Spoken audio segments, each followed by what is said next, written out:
Это было большой дерзостью со стороны организаторов мероприятия проводить традиционный праздник на водохранилище под девизом «С Нептуном придет и хорошая погода». Если бы хлынул дождь, никакие оправдания не спасли бы их от народного гнева.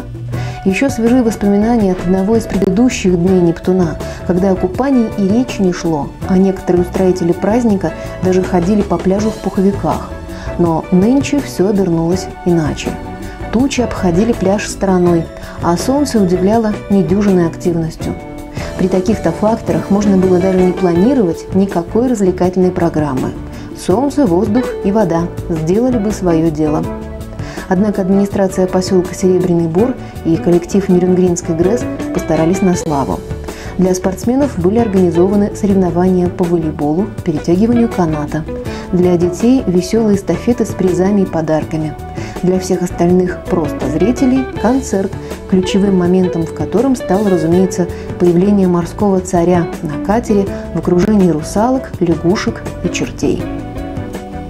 Последние, вооружившись мелкокалиберными орудиями, то есть водяными пистолетами и ведрами, совершали вялые набеги на отдыхающих. Впрочем, их атаки воспринимались не как угроза, а как долгожданное облегчение, ведь в такую жару не искупался только ленивый. Но для VIP-персон, как всегда, было предусмотрено индивидуальное купание. Первым водные процедуры принял глава поселка Владимир Малышев. Для него это дело привычное. Затем пришла очередь главного инженера Нерюнгринской ГРЭС Алексея Старцева. Его попытка укрыться под крылом пресс-службы станции, то есть Ларисы Несин, вскоре потерпела фиаско. Репутация была подмочена. Впервые в истории празднования Дня Нептуна крещение водой должен был принять и председатель профсоюзного комитета Константин Фаткулин. Однако поиски его в толпе не увенчались успехом. Впрочем, это обстоятельство праздника не испортило. С окончанием так называемой официальной части культурной программы людей на пляже меньше не стало.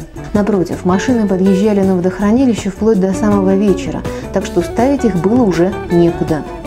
Щедрые солнечные лучи на северной земле всегда кажутся последними. И хочется успеть поймать свой кусочек лета любой ценой, даже ценой теплового и солнечного удара.